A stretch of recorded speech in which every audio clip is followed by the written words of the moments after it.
on an annual basis for the 20th consecutive month. The median price is $398,000. I'm Ed Donahue. Family of a former Boeing manager who took his life after being questioned for days by lawyers for whistleblowing has sued the company. John Barnett's family, in a wrongful death suit, says Boeing subjected him to a, quote, harassment campaign. New York State's top court has put an end to New York City Democrats' efforts to empower non-citizens to vote in municipal elections. High Court says in a 6-1 ruling, the New York State Constitution restricts voting to just citizens. Supporters estimated it could have applied about 800,000 non-citizens to vote in local elections. More on these stories, townhall.com. The words you are about to hear are taken from letters sent in by members of the Trinity Debt Management Program. Dear Trinity, today I'm making my final credit card payment. Before I came to you, I was in a constant state of anxiety and panic, but now there is hope for my family's financial future. Working with Trinity made me understand that I'm not alone. You really do help people. Your kindness will never be forgotten. Without Trinity's support, I would not have achieved my lifelong goal of becoming debt-free. We saved a lot on interest and penalties, of course, but the reward was the gift of human kindness. Trinity has carried me through a very difficult time in my life. You're amazing. I used to feel so anxious and hopeless. Now I feel grace and peace. God bless Trinity as you continue to help others become debt-free. If credit card debt has you down, call Trinity at 1-800-990-6976. That's 1-800-990-6976. A man in Alabama arrested again just 2 months after former President Joe Biden commuted his sentence. Here's Tasha Stevens with that story. Dothan police charged Willie Frank Peterson with possessing cocaine, hydrocodone, marijuana, and 2 counts of illegally possessing firearms. Biden commuted Peterson's prior sentence and those of many other criminals in his final days in office. Court records show Peterson was sentenced to 75 months in August of 2023. A Tennessee man who faces the death penalty if convicted of killing 3 people in a day-long series of shootings in 2022 has now changed course. Ezekiel Kelly deciding not to serve as his own lawyer in that case. An Oklahoma man executed for fatally shooting woman during a home robbery. Wendell Grissom died today by lethal injection at Oklahoma State Penitentiary.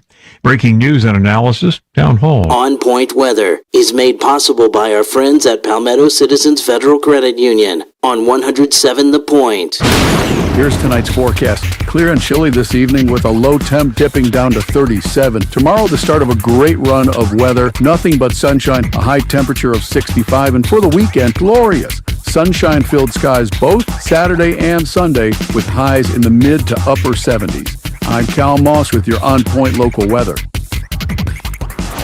WQXL Columbia, W264DF. Grills, outdoor kitchens, and fireplaces. Spring Sizzle starts with Bart. This is 107 The Point.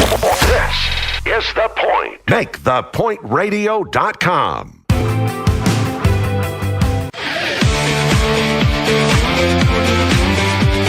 This is Sports Talk with Phil Kornblut and Chris Bergen.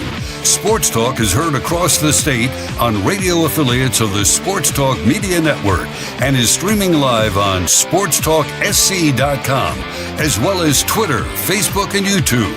The South Carolina Education Lottery lucky number to call in is 888-898-2525. That's 888-898-2525. Now, here are Phil and Chris with tonight's edition of Sports Talk. All right, good evening, everybody. Welcome to Sports Talk here on the Sports Talk Media Network as we come to you live from the AMP in downtown Providence.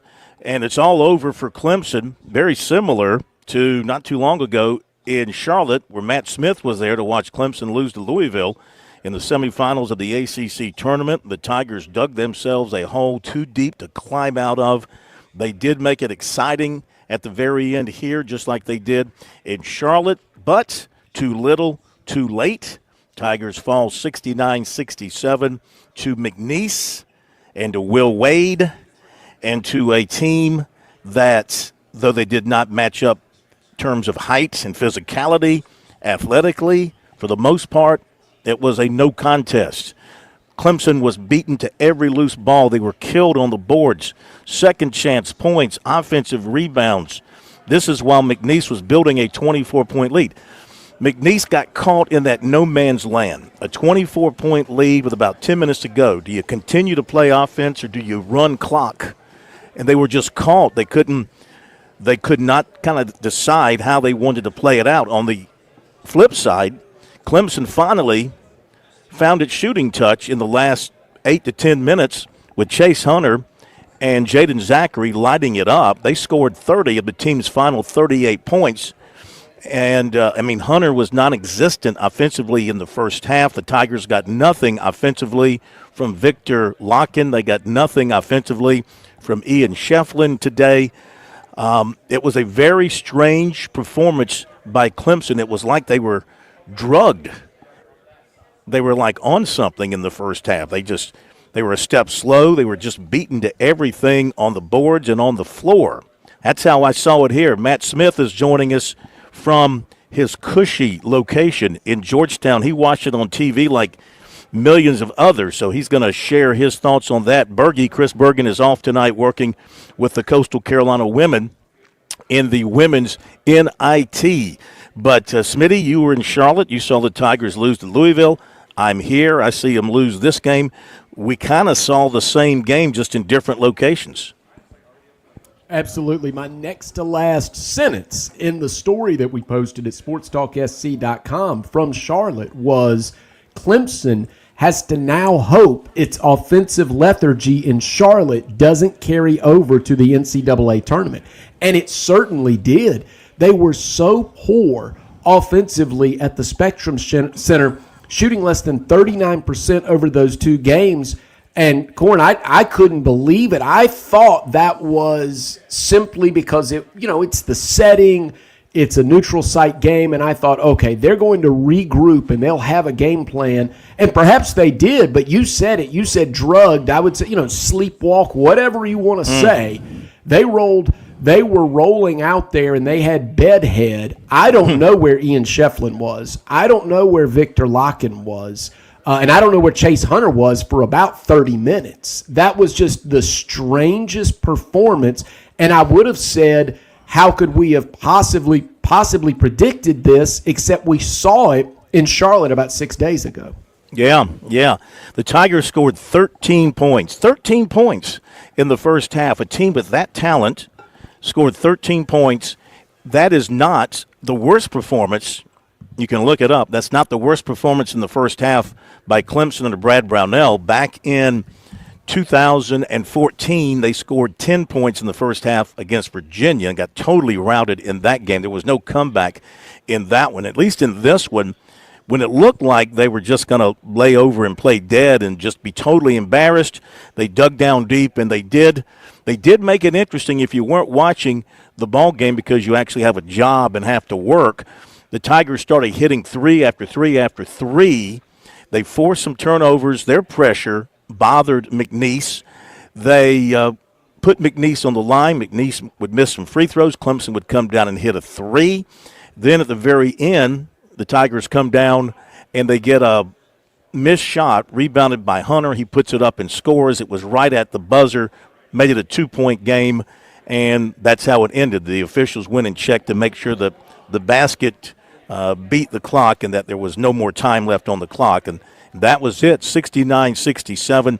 A horrible, for the most part, this is the funny thing about this game. People are going to look at it and go, my gosh, what a tight ball game all the way through. No, it wasn't. I mean, it became a tight game.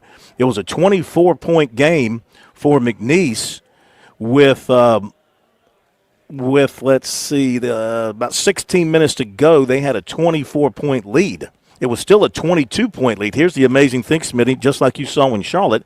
It was a 22-point lead with 8:07 to go, and that's when Hunter and Zachary basically took over. They scored 30 of the 38 points for Clemson from that point forward, and they were very, very good, and their defense picked up, and they forced some turnovers, but whenever they needed an answer, McNeese, when they needed something, a free throw or a three or a breakaway dunk against Clemson's pressure, they got it, and they had just enough to hold on. And they'll move on to play Purdue on Saturday in the second round here. So very, very disappointing end to the season, Smitty, for Clemson team that set all kind of school records in winning regular season games and ACC games, and then to come here with such expectations as a number 5 seed after what they did last year. That's the funny thing about the tournament. Clemson went into last year not thinking they were going to make this deep run. They go to the Elite 8. They come into this year's tournament thinking they're going to make a deep run, and they're home by 6 o'clock in the afternoon. It's the nature of the tournament. Absolutely. The whole one-and-done format. We don't really have enough data points to say, because you think about this. I know Brownell, he takes a lot of guff, especially from Clemson fans. But you can't say this is not a guy that hasn't done it before. He has done it before. Chase Hunter has done it before. What I cannot quite wrap my head around, and perhaps it will become clear as we get a little distance from this game. Corn, yes, they dug themselves a hole almost no one could have possibly gotten themselves out of with just 13 first-half points. We all understand that. But how about this? This still has my head spinning. How do they allow 18 offensive rebounds to McNeese? That's what I would have never guessed. If you'd have told me that Clemson was going to be cold offensively, it's a neutral site. They're in Rhode Island, a long way from home. I could see it not being the kind of place, the kind of venue where everybody's going to shoot well coming off the bus. I get that. How do you allow McNeese to dominate you athletically the way that they did and outscore you from the bench 35-5? I think Will Wade played everybody yesterday in the press conference. Remember him talking about, gosh, I hope we can handle their physicality. I hope we can deal with them on the inside. He was setting everybody up. What he had out there was a bunch of greyhounds going up against a group of rhinos. Clemson could not get up and down the floor with McNeese in the first 30 minutes of the game. McNeese was beating them down the floor continually. They were beating them to every loose ball. The offensive rebounding by McNeese, which is what you were not expecting. They had 18 offensive rebounds. They had 16 second chance points. You mentioned the bench points, 35-5. See, this is shocking. 44 points in the paint for the Cowboys to 24 for Clemson. That's now not how Clemson lives, but that's how it was this day. And then turnovers. Clemson turned it over 13 times, and that led to 19 points. So McNeese came out. I was kind of expecting a lot of full court pressure. That did not happen. They came out in a zone. They started out in like a 2-3 zone. It wasn't a box and one, but they made sure that somebody was always in the area of Chase Hunter. They really guarded him tightly in the first part of the ball game, and they used that zone to protect their board, rebounding, and then they would just beat Clemson down the floor. Time after time, getting layup after layup. The Cowboys finished with 22 points off of layups. 32% of their points came off of layups. 44 points, 64% came in the paint. So they were just quicker. They were more athletic. They played smarter, and they had enough three-point shooting to give them that additional weapon that they needed to hold off Clemson. They were a little shaky there at the foul line. That's what gave Clemson a chance to get back into it. McNeese at the line, second half, 9 of 18, while Clemson went 14 of 17. Clemson hit 8 three-pointers in the second half to give them a chance. They were 8 of 15 from 3 after going 1 of 15 from 3 in the first half. So they finished 9 of 30. So their numbers are going to look a little more respectable than the way the game, for the most part, was played. For the most part, for 30 minutes, they were dominated. They dominated the last 10 minutes. They needed to dominate the last 10 minutes and 20 seconds, let's say, to give them a chance to win this thing. The question now, Smitty, is where does Clemson go from here? Because you're going to have to replace one of your all-time great players in Chase Hunter.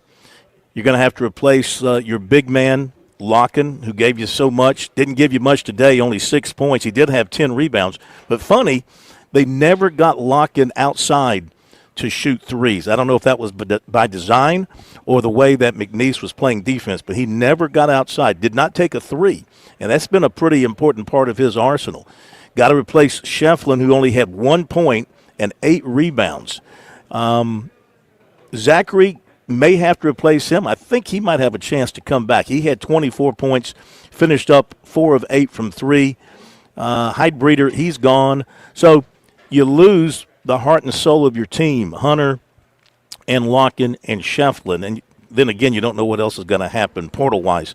So this team will be gutted after this season for the most part, and it'll be start over time next year for Brad Brownell.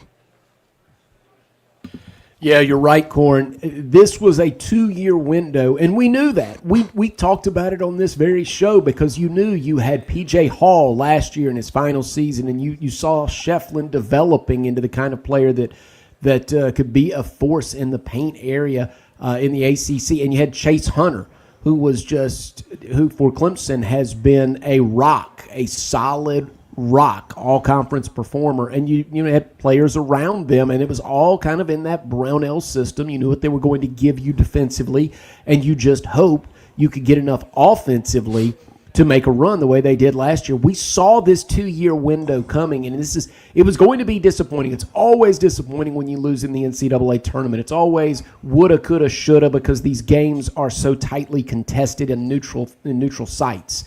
But this one really stings for Clemson because you tell me if I'm wrong, but these chances don't come along that often for Clemson basketball, where you've got a 2-year window with those names I just mentioned, where this team finished, what did they win, 18 of 20 ACC games? Mm-hmm. This was a real opportunity. And one thing it leaves me wondering, Corn, with the North Carolina win, yes, they got a win in the opening round, I use air quotes, notwithstanding, it makes me wonder, were the net rankings right?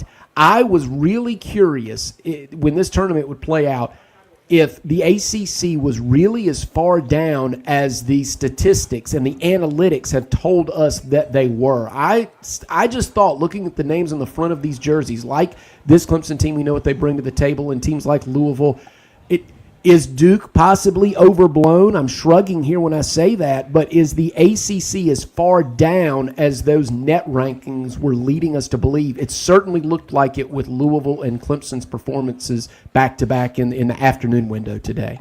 Absolutely. I mean, not good for the ACC whatsoever. So they're down to 2 teams, right? They've got Duke left and they've got North Carolina left, I believe. So not much to speak of from an ACC standpoint. Let's go over some of the other scores. If you'd like to share an opinion on the Clemson game today, love to hear from you. 888-898-2525. 888-898-2525. South Carolina Education Lottery lucky number for you to reach us here on Sports Talk. You can also drop us a text. We'll read your text message. Number for the text line is 803-900-4847. 803-900-4847.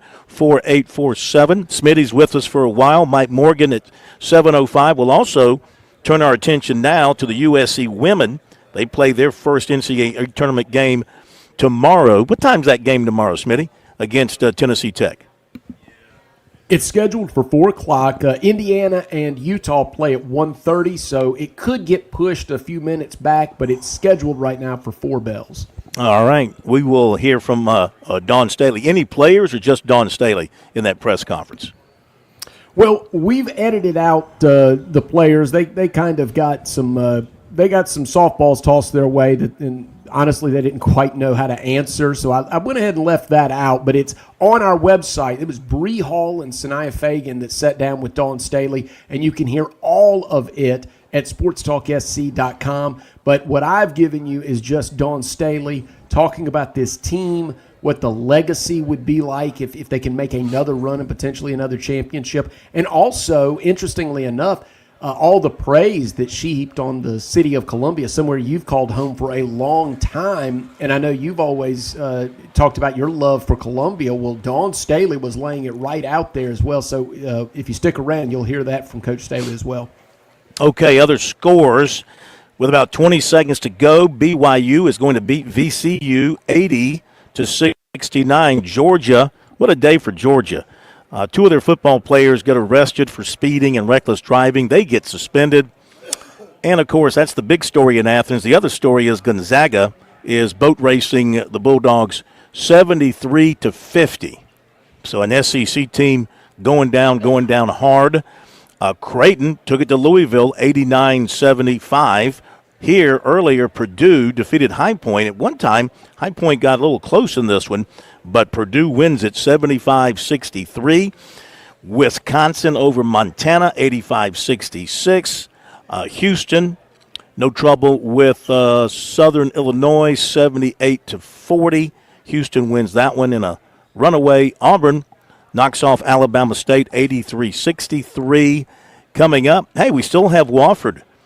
As far as the state of South Carolina is concerned, Smitty, we still have the Wofford Terriers in the men's tournament taking on Tennessee tonight in about 25 minutes. What do you think? Oh, I'll be locked into that, and I'd love to see the Terriers put a scare into Tennessee, but this is a very good defensive group that Tennessee is going to roll out there. And one note I've got about that game is Wofford, of course, they're built like a lot of the Cinderella-style teams are in that they take a lot of shots from the three-point line. It can be the great equalizer. But Tennessee ranks 9th nationally in points per possession on defense and leads the country in three-point defense. So if Wofford has a big night from beyond the arc, they'll have to earn it against the Volunteers. Well, I'm sorry to tell you. I have a pretty sneaky suspicion that by 9 o'clock tonight we won't have a team in the men's tournament. I'm sorry, Wofford. Hoping things go well. So. Not feeling it. Feeling it. Yeah, the number's even bigger than I thought. Wofford attempts, get this, 47.7% of its shots from the three-point line. Almost 48% of the Terriers' shots come from outside the three-point line, and they're facing a team that's their defensive specialty. So not only do you have the talent discrepancy, it might just be a bad matchup as well for the Terriers. Okay, let's run to the break. We'll come back and hear what you have to say. Love to get some feedback, some instant reaction about this Clemson loss. It's one of these rare opportunities with the show, our show at 6:05, coming right on the heels of one of our team's performances or lack thereof. Your thoughts, 888-898-2525. We'll be back after this break from here in Providence. Don't go away.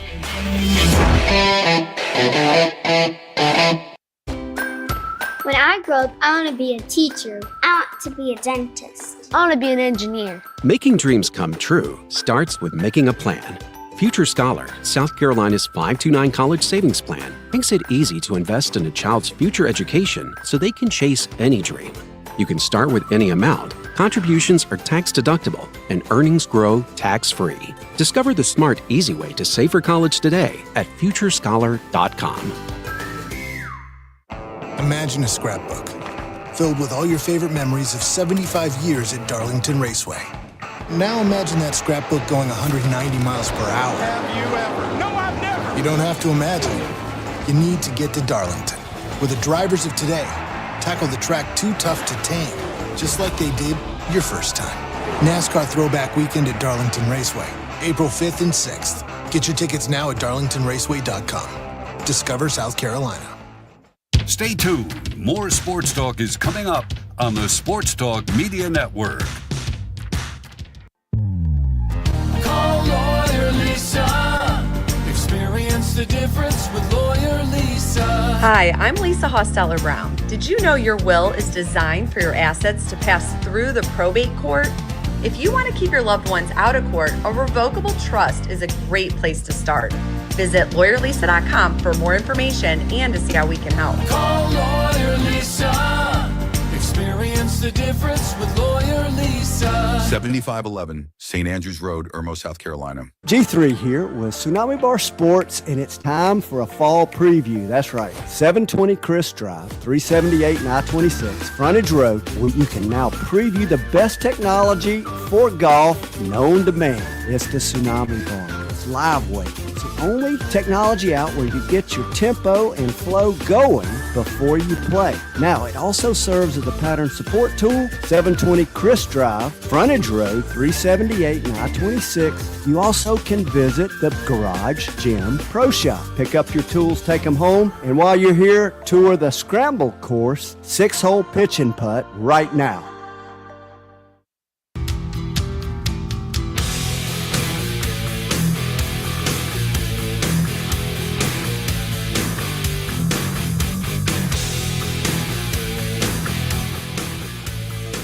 We're going to hear from the Clemson crowd. They'll be the second press conference. The winners go first. So we'll get that to you as soon as it becomes available. Going to hear from Dawn Staley coming up a little bit later on.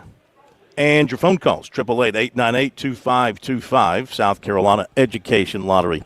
Lucky number. Tigers were not lucky today. Let's go to Bill in Rock Hill, getting it rolling on the phones tonight on Sports Talk. Hello. Bill, welcome in. What'd you think of the Tigers today?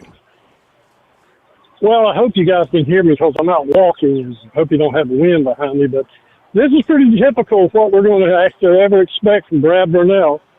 This is as good as it gets, and you guys act like we ought to be accepting this and thinking we're lucky to have him. It's crazy. We're never going to get anywhere with this guy. He just gets to this point, and it's just mediocre. It's the best he can do. And you guys act like we ought to be happy with that we deserve it. And that's one reason a lot of people don't call in your show about basketball. You really don't demand a lot of what Clemson needs to do to get ahead. We've never won the ACC. We're not going to win it with him. And we're never going to win the NCAA. One time to Final Eight, that doesn't count. That's an anomaly. This is more typical of what you expect from Brad Burnell. You call him an X and O's coach. There's many times he's had 6 players on there after a timeout and can't get the ball in bounds. And you call him an X and O's coach. I've never seen it. How'd you feel about the contract extension? That's crazy. And that's the reason you're seeing this behavior. There's no pressure on him before. He's laid back and lazy, and this is what he gets by with. You give him 6 years, this is the performance you're going to get. Last 2 games, they're more typical. Last year was an anomaly. This is average. This is him, and he's mediocre.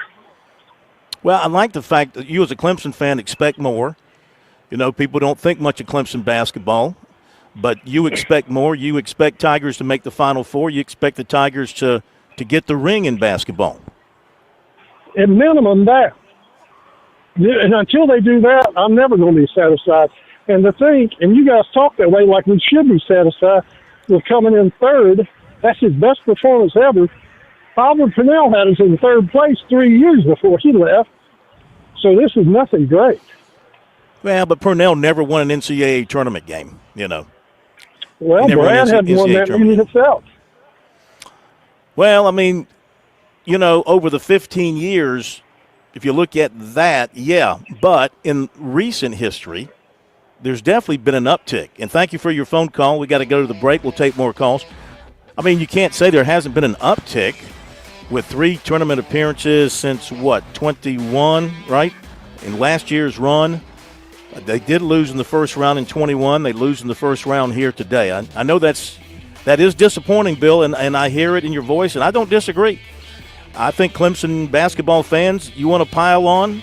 Pile on. No flags will be thrown because you'll be exactly on point. Be back in a moment. On Point Weather is made possible by our friends at Palmetto Citizens Federal Credit Union on 107 The Point.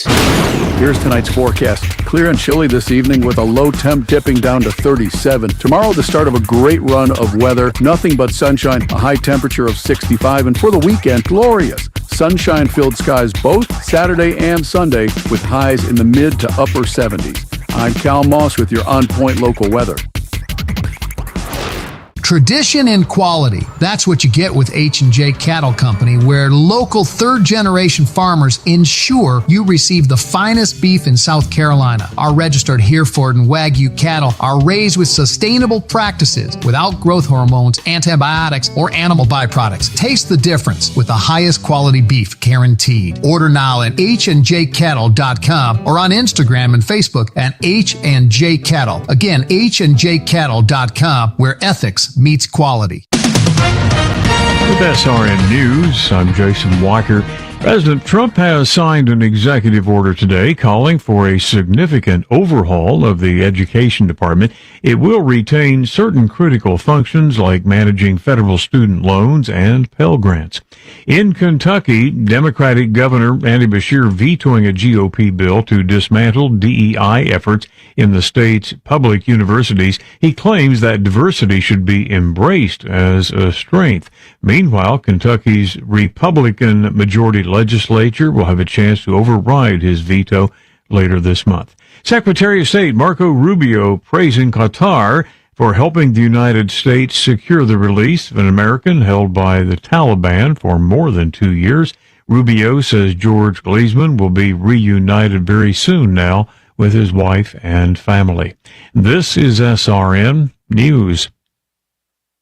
Nobody plans for a plumbing problem. They come unannounced and usually at a very inconvenient time. Franklin Plumbing and Drain Cleaning is your trusted ally. They recognize just how vulnerable a customer is at this time, and they want to help. They have well-trained plumbers who are there to make a difference when you need it most. I've experienced this. They're knowledgeable about their craft. They're not coming to your house to pitch new products. If something is broken, they'll give you a price to fix it if it's possible, or a price to replace it if necessary. Franklin Plumbing and Drain Cleaning is also locally owned and operated, or I simply wouldn't endorse them. Josh and his team prioritize customer service above everything else. They handle every issue with care and precision. Those are not just words. I've had Franklin Plumbing and Drain Cleaning out to my home. They back up those words with their actions. If you have a crisis, get some peace of mind. Online, you find them at franklinplumbing.sc.com or you call 799-2222. That's 799-2222. I'm absolutely positive they will make whatever is wrong right again. Franklin Plumbing and Drain Cleaning. Are you looking for free checking and free savings? Dave Ramsey here, telling you to go see my friends at Palmetto Citizens Federal Credit Union. They're not a mega bank that's so big they lose the ability to treat you like a human being. At Palmetto Citizens, you're not just a number, you're a member. Join today at any of their 14 locations or at palmettocitizens.org. Federally insured by the NCUA. Escape the hustle and bustle of everyday life with Spa MD, your sanctuary of rejuvenation. Feel the tension melt away as our expert team guides you through your customized wellness journey. From soothing massages to revitalizing treatments, we promise a remarkable experience that leaves you feeling renewed and empowered. Discover the calm within every visit. Reach out at 251-9400 or online at visitspamd.com to explore your options. Your oasis of tranquility awaits. Imagine a home where every corner speaks volumes of care, precision, and impeccable style. At Southern Palmetto Painting and Renovations, we transform spaces with a splash of color and an expert touch. With fully licensed, bonded, and insured craftsmanship, we're not just doing a job, we're upholding a reputation. Whether it's painting, pressure washing, or wood repairs, we handle everything from your honey-do list to major projects. Call us today at 922-5615 and elevate your living space with Southern Palmetto Painting and Renovations. Is it time to sit down with All Southern Construction to talk about that big spring project you've been dreaming about? Time for a new and beautiful deck to enjoy the Carolina evenings on? Time for a screen-in porch or a new addition to the home? All Southern Construction is the answer. Why us? Well, we're local, insured, we clean up after our projects, we're professional, we're ethical, and well, we're really good at what we do. Online, it's allsouthernconstruction.com or call us 206-4816, 206-4816.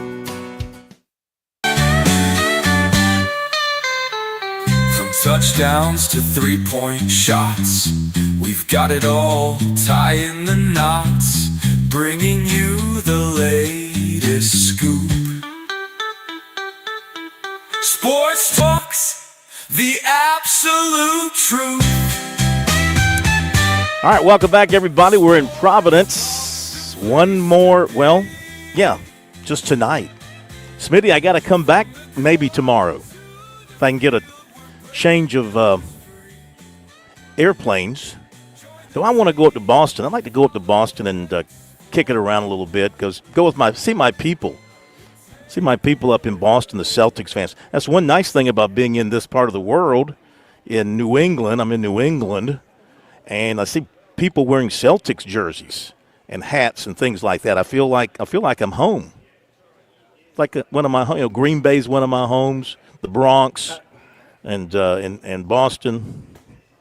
And as far as Bill and Rock Hill is concerned, you can stay there.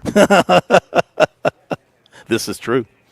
This is true. Hey, I appreciate the passion, man. I appreciate the passion. And, I mean, look, you lose when the expectation – this is part of the deal. When expectations are high, your contract gets extended, your salary goes up, you know, et cetera, et cetera. You're a victim of your own – whatever level of success you want to call it, you're a victim of that. And I think Clemson fans have every right to now be disappointed, to be upset, to feel like when the football team doesn't win the national championship. They feel like this basketball team should take that next big step.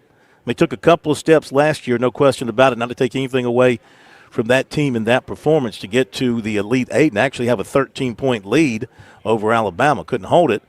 But to take that next step to the Final Four, why shouldn't Clemson fans think big in basketball like they do now in football and baseball? Why shouldn't they? Well, I would certainly say that I would push back against one thing Bill mentioned, and I, like you, I appreciate the passion. And I appreciate the high expectations. I think we should all have high expectations for the teams that we pull for. It's no fun to finish in the middle of the pack and just say all shucks. But I think this regular season was more impressive than Bill was quite giving it credit for in the heat of the moment. 18-2 is good in any league, period. That's just good. 18-2, tied for second, is a great job during the regular season. As you said, Corn, he's a victim, Brad Brownell, of his own success because he got a 5 seed this year, which means he got to play a 12 seed. He's supposed to win that game. And if you're going to be like Brad Brownell and you're only going to have, and this is the point I was making, you're going to have obvious lulls because you try to create that culture and you build and you recruit and you try to keep the team together. That means when you get a junior and senior laden team the way that he had the last 2 years, that's when you have to strike. The iron is hot. Strike now. And they did so last year going to the Elite Eight. And I don't think you could have complained at all if this team would have just won one game. But they needed to advance today. And, of course, it really stings to lose to someone like Will Wade, someone that has to have he has to have like guards follow him around like the Secret Service to keep him from committing NCAA infractions or offering players money. It's shameful, of course, to lose to someone like that. It stings a little bit more. And it's McNeese. And just throw the stat out there again. Not only were they out-rebounded by McNeese, gave up 18 offensive rebounds. And even though you have Ian Shefflin and Victor Locken, they dominated the paint 44-24. That's what really should sting for Clemson fans today. Not the season. 18-2 in conference play is good. What should really sting is Brad Brownell didn't have this team ready to go in Providence, Rhode Island in a game they should have won where they had the talent advantage. Yeah, hard to understand, hard to explain why Clemson looked. Maybe it was the speed of McNeese. Maybe it was, I don't know, the athleticism. Clemson did not bring any juice. They did not bring any juice. They won the opening tip, and they missed a three, and McNeese went down the floor and hit a fast break or a alley-oop dunk. And it was 2-0. And, stayed close for a couple of minutes, 6-4, Clemson led, and then McNeese started putting it together. And Clemson missed shot after shot after shot. They couldn't make a three. I mentioned they were 1 of 15 from three in the first half. And the lead gradually grew till it got to 24 points in the second half early on. And, you thought Clemson was just going to mail it in from there because Hunter was giving them nothing. They were getting nothing really from anybody except Zachary. Zachary was the only guy who was kind of scoring a little bit at that point in time. Victor Locken fouled out with 2 fouls on one call. He got called for a personal, and he got hit with a tee. He fouls out. That's his 5. He had 3 personal fouls. He had 3 fouls. He got hit with a personal, got hit with a tee. He went from 3 to 5, and he's out of the game. I mean, that has to hurt you, even though he wasn't giving them all that much, nothing offensively. He was grabbing a few rebounds. And Shefflin, again, only had 1 point in his last game at Clemson. That's hard to understand hard to understand his lack of offensive involvement. He attempted one deep three, and that was partially blocked.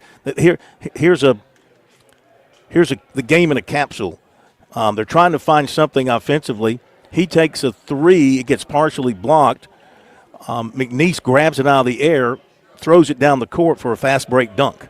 That's kind of how it went as they were building that 24-point lead. So, yeah, you do. I think you do have to question quite a lot. Where were they coming off the bus? You know, you see all these hype videos and all this sort of stuff. Here we are. We've arrived. We're off the bus. And you come out on the court and you got nothing. You're just dead-legged. No enthusiasm. No spirit. And the other team's got it. Maybe it was the underdog versus the, the big giant from the ACC. That's how McNeese looked at it. And they did this knowing that their coach is leaving. Here's the other thing. They know their coach is going to NC State. He's told them, no, undoubtedly, he's told them. And they probably know some of them who still have eligibility are probably thinking, next year I might be playing for Clemson or I might be playing in the SEC. I mean, that's the world we live in. One of their best players, I was reading his bio during the game, the guy who really kind of sparked them, he was one of their early sparks, Brandon Murray. He and Shoemate, they threw down some massive dunks. Brandon Murray is on his fourth college. Not to mention that he went from high school to IMG. So he transferred from high school to IMG. I don't know how many high schools he went to. I didn't dig that deep. He did go from high school to IMG. And then he goes to college, and he starts out at, let's see if I can get this right, LSU. He starts out at LSU, 1 year there, transfer to Georgetown, 1 year there, transfers to Ole Miss, 1 year there, and now he's at McNeese State, or McNeese. I think they just call it McNeese. I've dropped the state. So 4 different colleges for this guy in 4 years. But he had 21 points. Does anybody care? He had 21 points. He was 10 of 18. He had 4 rebounds. And he and Shoemate, they constantly beat up the Tigers inside, which you didn't expect that to be the case, but it turned out to be the case indeed. Okay, to Bruce in Missouri. We've got the Clemson postgame coming your way after the break. Stay tuned for that. Bruce, welcome in. How are you?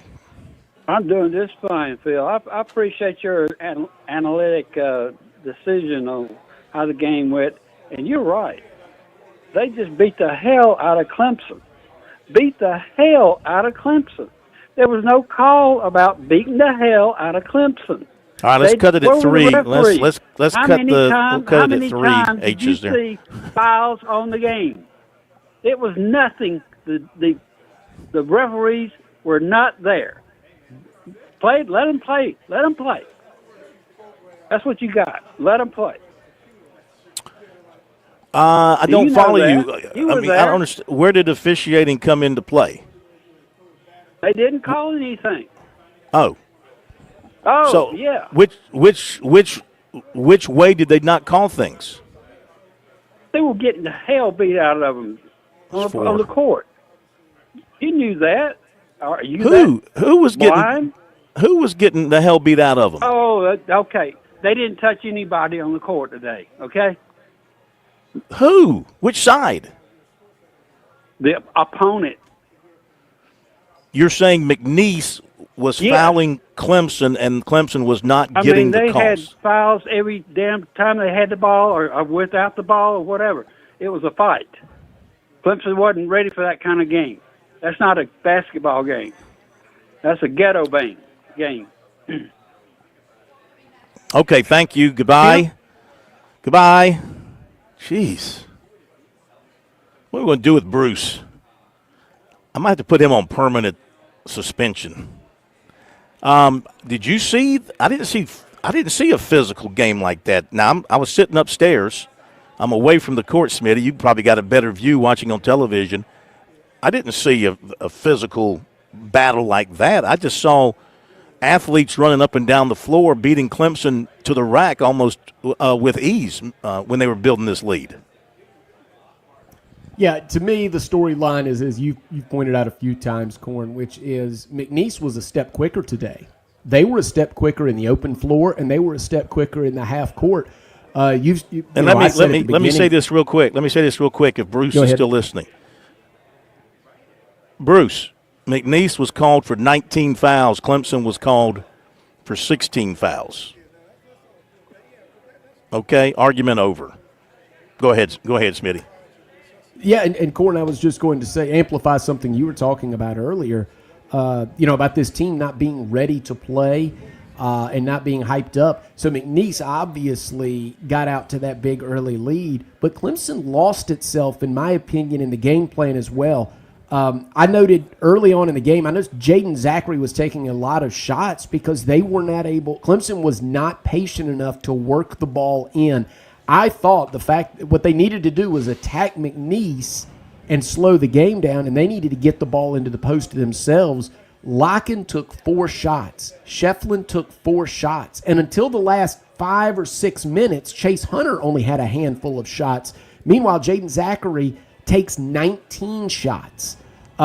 Wiggins takes 12 shots, 7 of those from the three-point line. I just thought Clemson was settling so much offensively, and they weren't executing the game plan. You need to get the ball into the post, if only to slow McNeese down, and Clemson didn't have the patience to do that. And some of that, yes, you put at the feet of Brad Brownell, but look, you have a senior leader in Chase Hunter. I just thought he was MIA for like 2/3 of the game. He was great at the end, but I don't know where he was for the first 30 minutes. Yep, you're exactly right. And Wiggins, he took their first 2 threes and missed them both, and that kind of set the tone. They were 1 of 15 in the first half shooting threes, so you really want your three-point specialist to be taking those early threes to kind of get you going. Let me hit a few text messages here, then we'll break and hear from Clemson. This is, let's see, already asked before if South Carolina could support a WNBA team. I didn't hear if you responded already. If you did, disregard this. Yeah, I did. And I said I don't think they can. And here's another one. How did the pro days for Clemson and Carolina go? How high could tight end Simon go in the draft? Maybe Panthers could get him for Bryce, another weapon for his development. Pro days went just outstanding for both programs. I mean, what do I know? They ran, they did the shuttles, they impressed in front of the GMs and the scouts and the coaches who were there. Most of them will have their own individual days as well, at least the elite ones, the ones at the top will have their own individual days. But everything seemed to go well in the pro days. Complimenting Clemson's conference record of 18-2 is like complimenting UConn women's basketball domination of their conference when the conference is weak. Teams. Okay, Phil, I'm a Gamecock, but McNeese hands, lots of quick hands, and it seemed like fouls, but they just out-hustled the Tigers and Georgia beating Gonzaga. True that. And this is from a text messenger. It's official, Bruce is an idiot. Okay. We're going to run to the break on that. And we'll come back and hear from Clemson. Haven't heard this. Don't know. I know Brad Brownell is there. I imagine Chase Hunter is there. I don't know who else they brought in. Haven't had a chance to listen to it.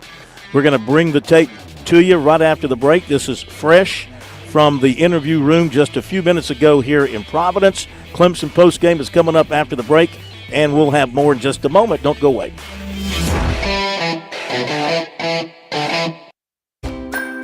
I'm State Treasurer Curtis Loftus. Whether it's becoming a teacher, dentist, or engineer, every child deserves the chance to chase their dreams. Investing in a child's education with Future Scholar, South Carolina's 529 College Savings Plan, can help turn those big dreams into next steps. So don't wait. You can start with any amount. Contributions are tax deductible and earnings grow tax-free. Discover the smart, easy way to save for college at futurescholar.com. Imagine a scrapbook filled with all your favorite memories of 75 years at Darlington Raceway. Now imagine that scrapbook going 190 miles per hour. Have you ever? No, I've never. You don't have to imagine it. You need to get to Darlington. With the drivers of today, tackle the track too tough to tame, just like they did your first time.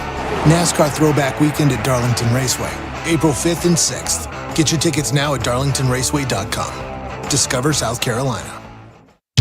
You're listening to Sports Talk on the Sports Talk Media Network. We're back in a moment. There's a lot of things we take for granted in our lives. Your home's AC will run cool. Your drive-through coffee will be hot. And the car will start when it's time to take your kids to school. It's when things don't go as planned that you start thinking about who to call and where to turn.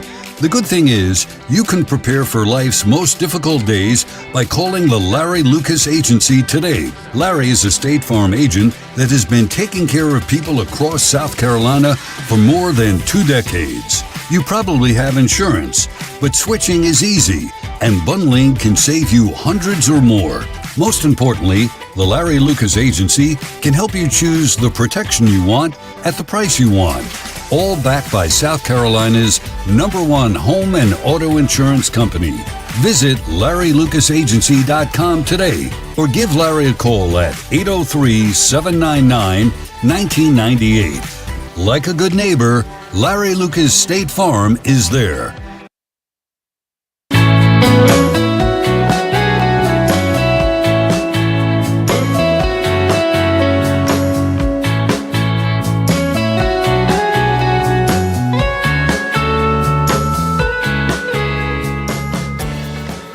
All right, disappointing day for Clemson. They fall opening round 69-67 to McNeese. Let's go to the Clemson post-game press conference just a couple of minutes ago.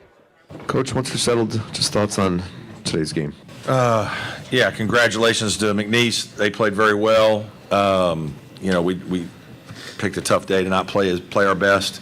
Certainly they had a lot to do with that. I didn't do a very good job with my guys, and we weren't really prepared for the zone to man. I haven't seen a lot of that this year, maybe a little bit with Stanford, and it bothered us. I thought their athleticism inside and their quickness certainly was a factor. The offensive rebounds that they got, extra possessions, really helped them, and we had a hard time getting any rhythm. And I think that's what's disappointing for me, is I couldn't help my guys get into any kind of rhythm in the game.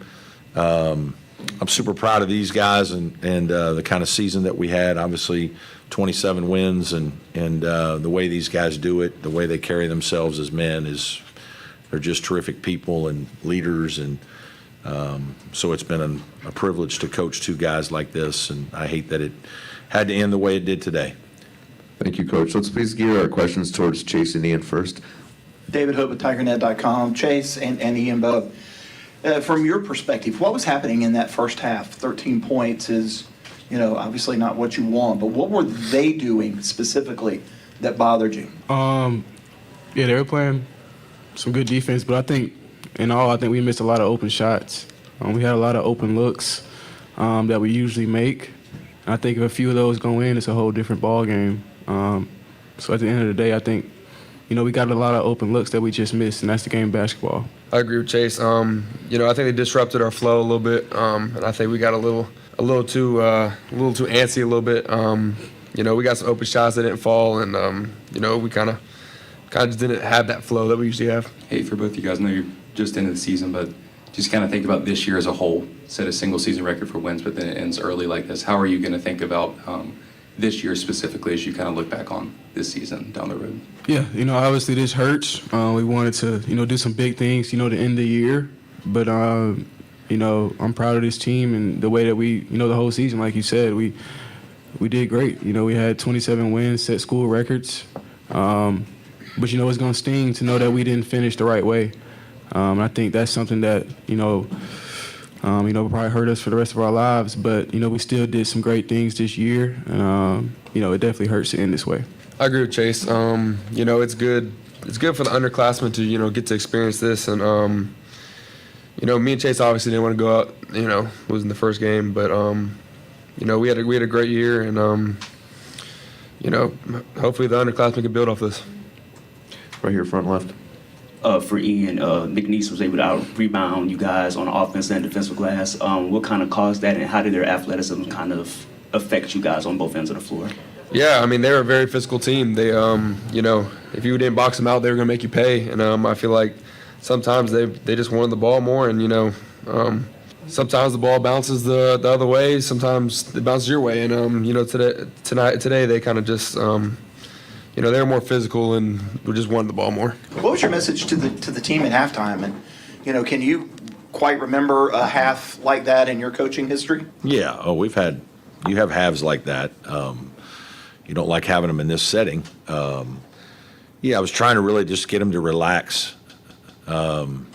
You know, we haven't shot the ball very well the last 2 weeks. I don't know why that is. We obviously did a bunch of extra shooting this week. And we're 1 for 15 at halftime. And you can almost see our guys pressing and just, I mean, trying hard and shooting is not a good concept. You know, and we were trying as a staff to figure out a better way to help get even more better shots and keep better flow, and just is there a way for us to get a few easies? You know, defensively we were decent tonight, minus the extra possessions. I mean, the 18 offensive rebounds or whatnot. I mean, it's 18 second chance opportunities. That's just too many. And we talked about this was an excellent offensive rebounding team, and a team that really tried to create turnovers, and their athleticism and speed, you know, was a factor. Richmond Weaver, Fox Sports Upstate. And Coach, a lot of people are going to be talking about 13 points in the first half, but how much are you going to lean on and talking to your team moving forward about 54 points in the second half and never giving up? Yeah. Well, this team has obviously showed that the last 2 games. We didn't play as well against Louisville either at times.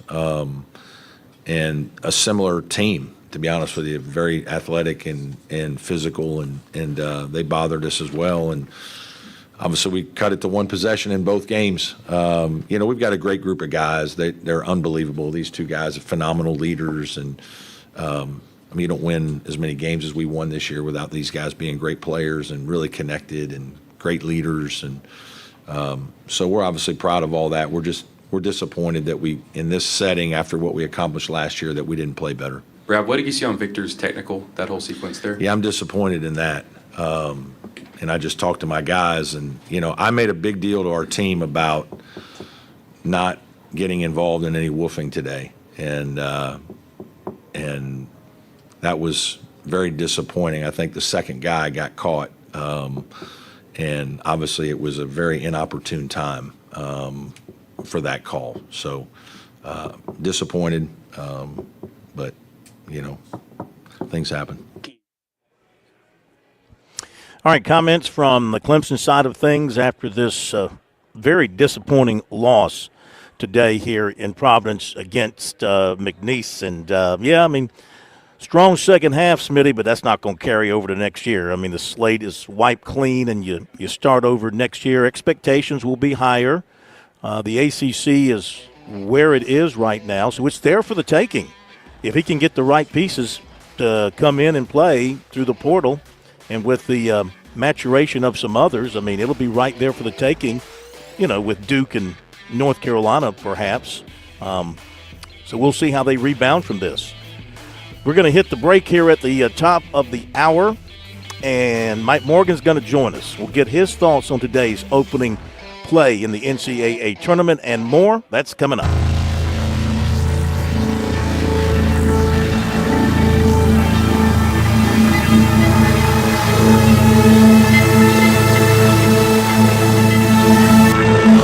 WQXL Columbia, W264DF. Grills, outdoor kitchens, and fireplaces. Spring Sizzle starts with Bart. This is 107 The Point. News this hour from townhall.com. I'm Jason Walker. President Trump signing an executive order calling for a significant overhaul of the Education Department. White House says the department will not close completely right now, contrary to previous reports.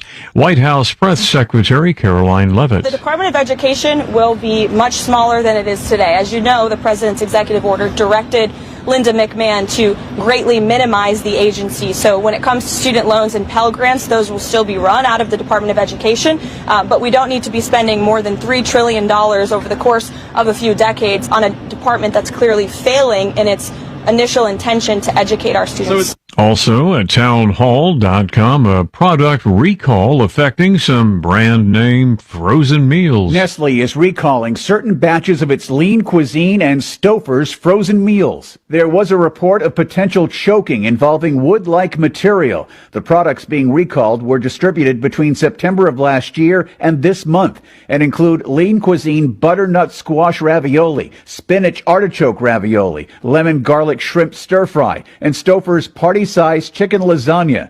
Nestle says it's working with the Food and Drug Administration and the Agriculture Department and investigating the source of the wood-like material. Ed Donahue, Washington. Major wildfires fueled by dry conditions and gusty winds burning in several southern states. Fires forced evacuations in parts of Texas and prompted Florida officials to close down a major highway.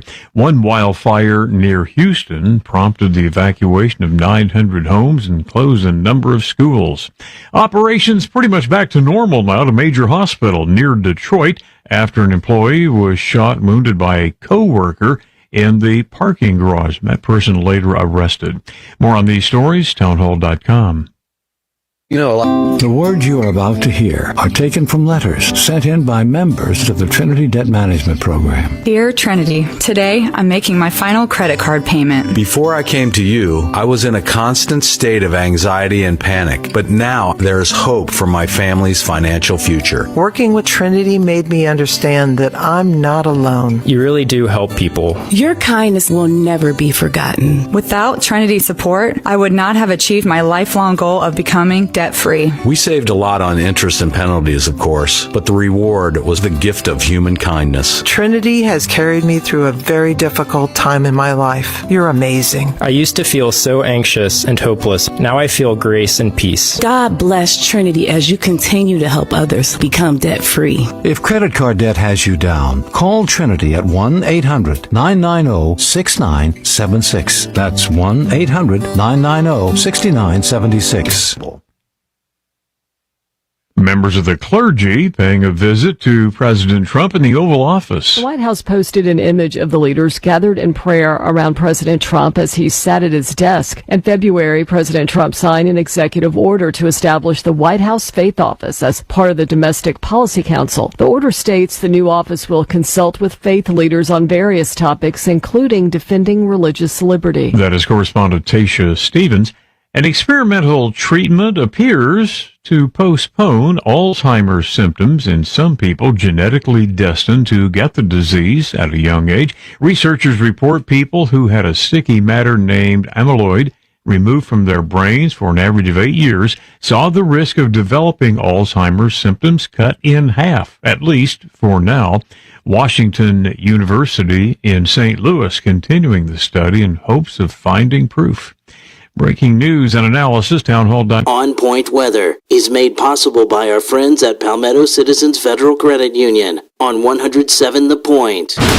Here's tonight's forecast. Clear and chilly this evening with a low temp dipping down to 37. Tomorrow, the start of a great run of weather. Nothing but sunshine, a high temperature of 65. And for the weekend, glorious sunshine-filled skies both Saturday and Sunday with highs in the mid to upper 70s. I'm Cal Moss with your On Point local weather. WQXL Columbia, W264DF. Grills, outdoor kitchens, and fireplaces. Spring Sizzle starts with Bart. This is 107 The Point. This is The Point. Make thepointradio.com.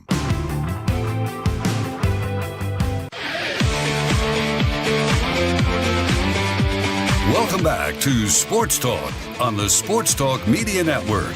You can reach the guys with the South Carolina Education Lottery lucky number, 888-898-2525. That's 888-898-2525. Now back to Phil and Chris with the second hour of Sports Talk on the Sports Talk Media Network. Welcome back, everybody. Phil Kornblut here in Providence at the AMP, where Clemson blew an amp or two. Tigers losing to McNeese today, 69-67, opening day of the NCAA men's basketball tournament. Mike Morgan will join us here in just a moment. Let's update some of the other action. Wofford and Tennessee are underway. Tennessee is out to a 13-8 lead. Creighton beat Louisville 89-75. Purdue over High Point here 75-63. Wisconsin defeated Montana 85-66. Houston over Edwardsville, Southern Illinois, Edwardsville 78-40. Auburn defeats Alabama State 83-63. Of course, McNeese over Clemson 69-67. BYU tops VCU 80-71. And, Georgia. Oh, I'm sorry, I'm misreading this. They did not come back and make it close. 89-68, not 69-68. Corn, get your glasses fixed. 89-68, Georgia falls to Gonzaga. And that is where we stand. We got Arkansas and Kansas coming up here. Got to say, been to a lot of regionals. This is a great place for a regional. The arena is 14,000. They had about 11,400, though it looked packed to me. They said 11,400 for the afternoon attendance, but it's an arena where things are compact from a media standpoint. They've done a terrific job. Even set up a radio area, which amazed me. So we've got the radio area, got TV area. It's all interconnected. Makes for a very smooth process here in Providence. I'm thinking about moving to Providence and becoming a New Englander because I like New England clam chowder, and I want it fresh with lobster. Okay, it is time now for a fellow New Englander to join us here, Mike Morgan. Morgan on the Move, brought to you by Play It Again Sports, Bauer Parkway, Columbia, Harbison, St. Andrews. Play It Again Sports buys and sells quality used sports and fitness gear. Bring in your quality used gear. Get paid right then and there, or you can trade up for the gear that you need now. Staff members are trained to provide athletes with the best possible fit in all categories. They buy gear all day, every day with no appointment necessary. Each location is individually owned and operated, so it's easy to support local while shopping sustainably and affordably. Visit their store or shop online. Again, that's Play It Again Sports in Harbison. Brought to you by Love Chevy. Act now for spectacular savings on the best selection of new Chevys. I-26 at Harbison and at lovechevy.com. Together, let's drive.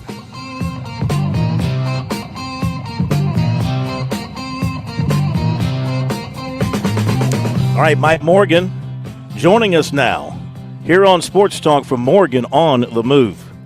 Mikey, what's your favorite part of New England?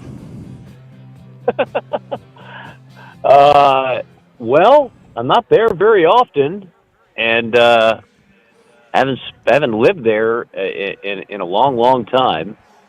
So I love Boston. I do. I've never been to Providence, but I do love Boston. I love Boston as a sports town and a food town. And when you think about it, what else in life is there? Here, you got that right. They say Providence is a food town as well. That's what I heard from everybody, especially heavy on the Italian. So I'm going to try and find me another good Italian place. I like it. I mean, that's what Boston's good for. Late. Yeah. Okay. I know you've been watching hoops all day. We'll focus in on Clemson in a moment, but just your general take of what's happened after the first 2 nights of the play-in rounds, the first 4, and now what's happened today. What's your takeaway? Well, I think you witnessed the one major upset so far, and I got to tell you, I did not like that draw for Clemson because I did not want, if I was a coach, I did not want to play Will Wade and McNeese, period. Will Wade is a hell of a coach. He'll do a hell of a job at NC State. Look out ACC, because he's going to be in the tournament every year is what I anticipate will happen. You look at it with Clemson going down, with Louisville getting smoked, and North Carolina probably shouldn't even be there. You've got Duke, who I believe is good enough to win the whole thing, and then you've got the rest of the league just kind of looking like it has all year, which has not been a very deep or great league. So tough loss for Clemson, though, because, I mean, that is a good squad, and Brad Brownell and Clemson fans, I'm sure, had to be thinking after a great run last year to the Elite Eight that with so many key players coming back, that team would have a chance to go far. And maybe they could have. So often, just because a team loses in the first round doesn't mean they were overrated or incapable of winning games. I think they were capable. I just think that's a terrible draw in the first round to have a successful regular season, then have to play a dangerous McNeese team, which since Will Wade has gotten there, they're good for about 25 wins a year and scare the bejesus out of every Power 5 team that they face. Well, you're right. And, of course, at a place like that, you find good players from bigger programs. You get them out of the transfer portal. If it all goes well for you, like their two best players, Christian Shoemate, he's a transfer from Tulsa. And I was talking earlier tonight about Brandon Murray, who's now played for 4 colleges, not to mention IMG Academy. So he transferred in high school, and now this is his 4th college that he has played for, starting out, of course, at LSU and then going to Ole Miss with a stop at Georgetown in between, and now at McNeese State. So you can find talent, and you can win. You can win in a hurry, and that's what he's done, and you're right. And I tell you what, he had a great game plan. I mean, he came out, I thought it was really, really smart to come out in the zone. They zoned Clemson early, then they switched to the man, but they never let Chase Hunter drift into an open spot against the zone. It wasn't a box and one per se, but they had somebody chasing him. When they were in zone, they always had somebody chasing him. Yeah, it was a matchup zone, and I'm glad you clarified that. Too often I hear those terms used inappropriately. People don't know what a triangle and 2 is or a box and 1 is. But it's a matchup zone, which is a zone with man-to-man principles, kind of a hybrid look where, too often a lot of coaches don't like zone because they think players just get kind of lazy and they just get comfortable in a little spot and they don't rebound well and they don't really pay attention to who's catching the ball and where. That's not a matchup zone. A matchup zone is where a guy like Hunter is, and you react accordingly. You don't just stay in one little station regardless of personnel. Because of the personnel, that dictates where you go in the zone and how you react to it. So I talk about this all the time with a couple of my analysts. I'm amazed at how little coaches mix up defenses, because particularly at the collegiate level, it really makes guys uncomfortable. When you're playing man and then all of a sudden you come out of a timeout and you go into some type of zone, you just see players look confused. They start looking at the sideline and their coach, like, what do we do now? We're not used to seeing this, because everybody plays man. It's like a macho thing to do. But, I mean, obviously Jim Boeheim lived on a specific zone with incredibly long and talented players, but other teams should do it more. And really, I think you hit it dead on. That was the difference in the game. The difference in the game was how the game started. The game started the way it did with a 13-point first half because Clemson looked completely uncomfortable by the defense that Will Wade and McNeese implemented. Outcoached. I mean, you have to give their coaching staff a lot of credit coming out with that. I think he also played us all when he talked yesterday in the press conference about fearing Clemson inside and his guys getting beat up inside.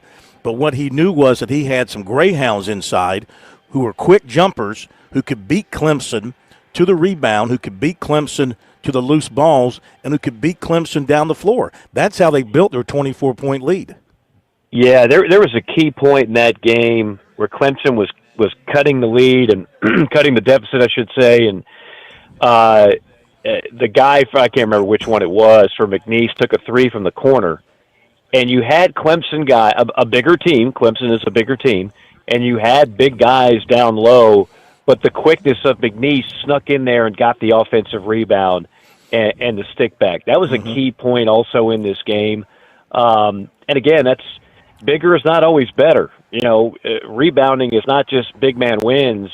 who's quicker to the ball, that's who wins. And certainly in this game, McNeese was just the quicker team. Turn our attention to the SEC as we visit with Mike Morgan. Morgan on the move. Okay, look, all the hype about the SEC and they demanding, Greg Sankey saying, we're not talking 13, we're talking 14 only. We got to have 14 teams. We deserve 14 teams. Okay, you got your 14 teams. Number 14 got its, certain part of its body cut off in the play-in round, okay? So that's one down. Georgia gets blown out today. That's two down. Now, the elite are going to do their thing. Auburn, Florida, Tennessee tonight, et cetera, et cetera. Right now we got Arkansas playing Kansas. So do you think, though, among the SEC people, I mean, they push for this, they wanted the record, they got it, now they got to go out and perform. I'd have to say it's kind of a sketchy start for them with the play-in round and just so far today. It's early, and things can take off for them. I'd have to call it a little here at the beginning. I don't know. Georgia was an underdog for a reason. Gonzaga's a better team. Texas, I was a little surprised Texas got in. They didn't last long. They fired their coach, which was pretty much expected. That'll be an interesting search to look for. So if you're going to judge the league on two of the worst teams to make it, then you can do that. But as you mentioned, all the best teams in the league are still there. I'm just, we get so much hype. It's a hype machine. You know it. You're not part of it. I'm not going to tie you in with that, but it's a hype machine. Thank and he you. pushed for 14 teams. He pushed for 14 teams, and two of them have already hit the road. I'm just saying. He's doing what every conference commissioner, including your buddy Jim Phillips, does. You politic for any bubble team you have, whether it's football or basketball, and then you hope that they get in. I don't know why anybody would be angry that, first off, Georgia deserved to be, and that wasn't even close. They weren't a bubble team. If you want to argue Texas, I'll grant you that. But the most controversial team that got in was North Carolina over West Virginia. So we're not spending time talking about that, are we?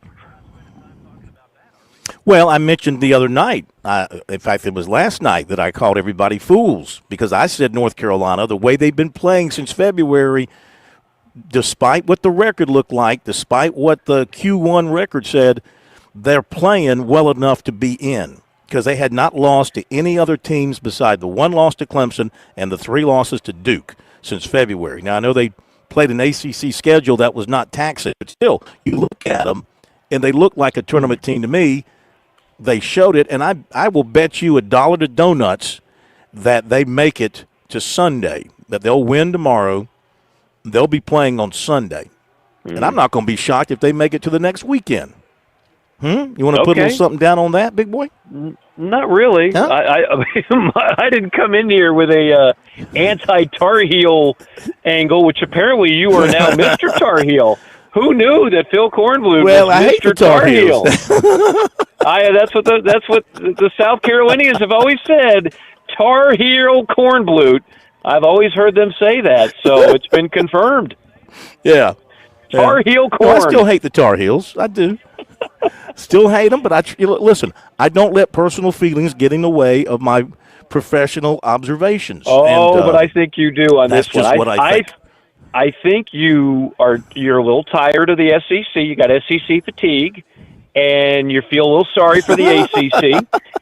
The network just spent a lot of money to send you to Providence to watch an ACC team get bounced by a team from a conference that we don't know about. So I understand you're carrying the flag for the ACC, and I love it. You keep that fight alive and pile on the best conference in basketball this year.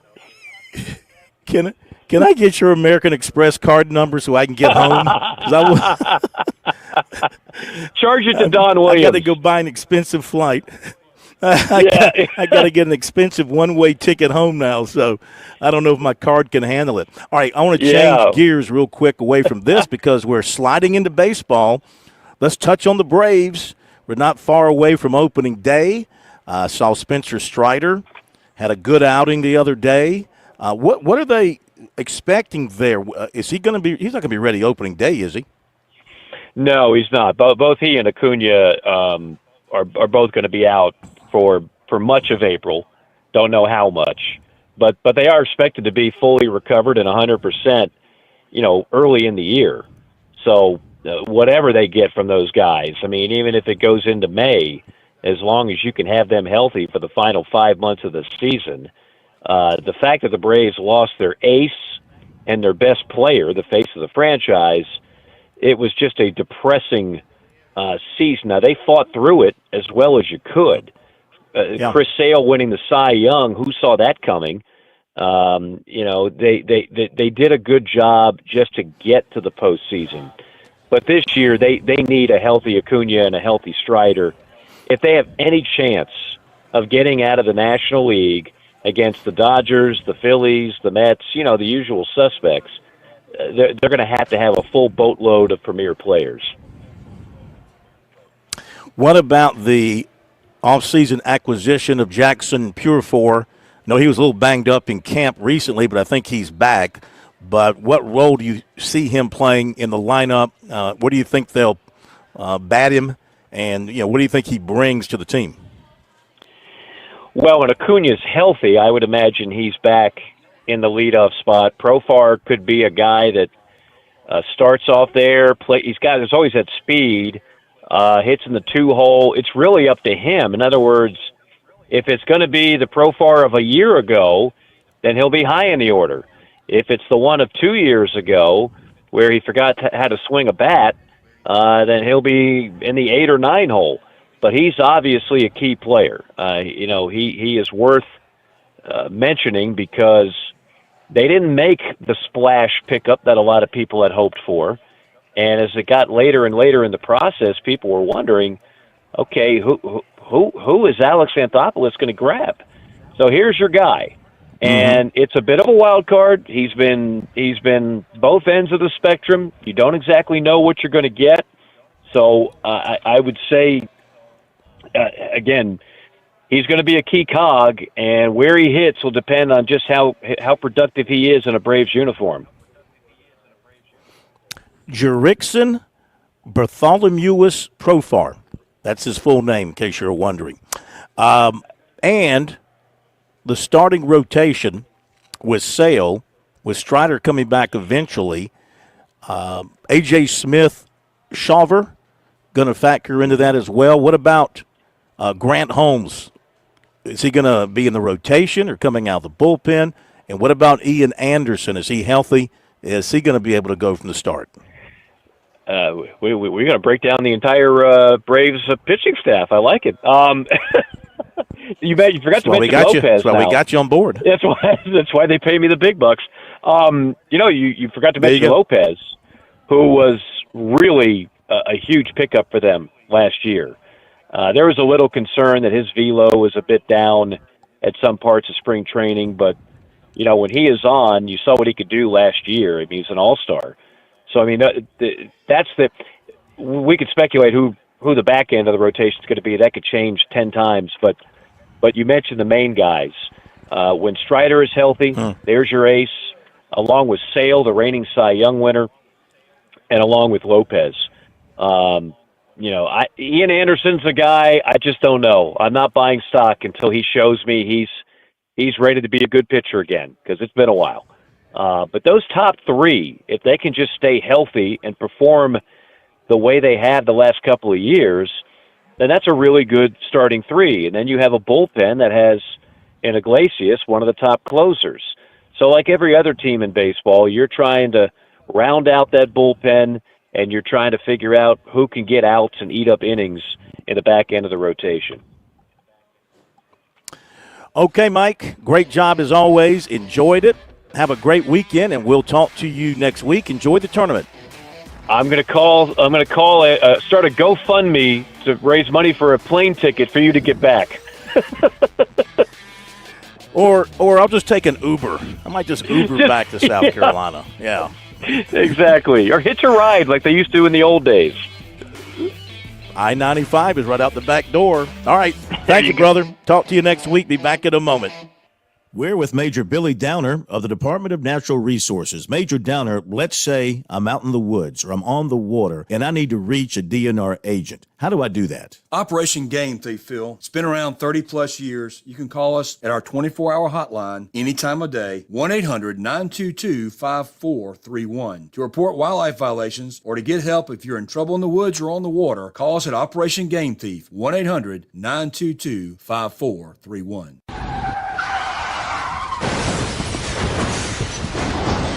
I'm attorney Jim Corbett. That's the sound of a big hit on you and your car or truck. I've been an attorney for more than 30 years, helping people who get injured in car wrecks and truck wrecks. If you have serious injuries, call Jim Corbett, 803-765-2968, or email me at jim@jimcorbettattorney.com. That's Corbett. I don't get paid unless I recover for you. Jim Corbett Attorney, for your best recovery from a big hit, 803-765-2968, or jim@jimcorbettattorney.com. The lottery is not about getting rich. It's about helping people, and it always has been. The lottery is what helped raise the Great Wall of China, build the roads of Rome, and today in South Carolina, it's what generates millions of dollars each year for scholarships like the SC Hope, Life, and Palmetto Fellows. The South Carolina Education Lottery is investing in you. Visit sceducationlottery.com/betteryou to learn more.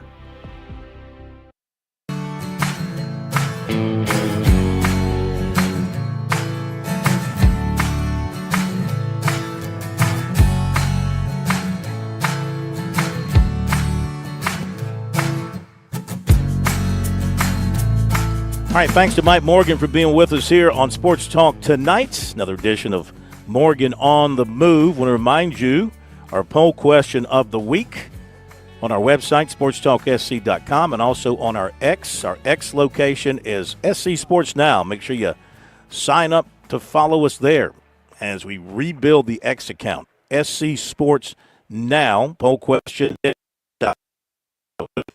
Spring practice underway. Which position you're most concerned about? 40% say the offensive line, 25% say the punter and the place kicker, 20% the linebacker, and 15% the running back. Get there, get your vote in. Let us know how you feel about it. And it's brought to you by Larry Lucas Insurance. Be sure to call Larry at 803-799-1998. Let Larry, a member of the staff, help you out with all your insurance questions, all your insurance needs. Got baseball going on tonight, SEC baseball, as Tennessee and Alabama, that's number 1 and number 12. They'll get underway about 7:30. Also, you've got Texas A&M and Vanderbilt. They are underway, bottom of the second. Texas A&M with a 2-0 lead on Vanderbilt. ACC tonight, Florida State and Miami, top of the second there. Florida State's ranked number 4. They are leading Miami by a 3-0 count. South Carolina, Clemson this weekend. South Carolina heading out to Arkansas. The Gamecocks will go with the same rotation that they ran out last weekend. That means Stone and McCoy will start the first 2 games of the series for the Gamecocks, and then it will be in game number 3.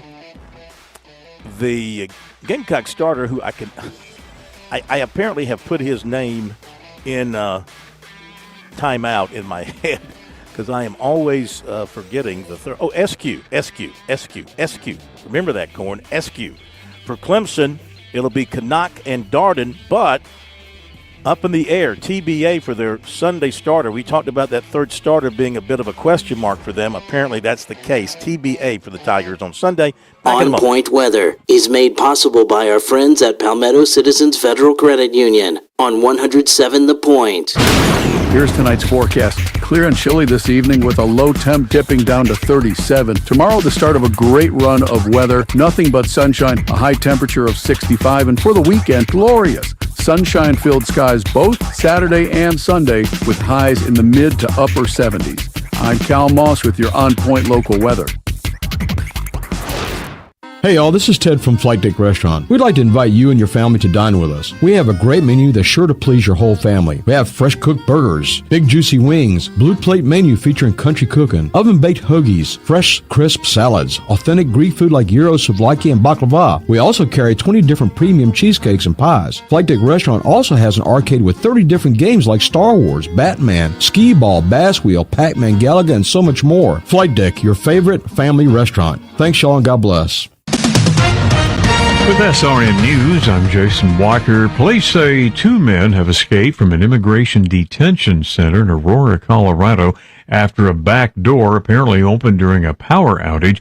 Immigration and Customs Enforcement says the 2 men are still at large. President Trump has signed an executive order calling for a significant overhaul of the Education Department. It will retain certain functions, however, like the Pell Grants. Hawaii's most active volcano resuming erupting after a week-long pause, sending fountains of lava some 700 feet into the sky. U.S. Geological Survey says the molten rock was contained within the park and not threatening nearby residential areas.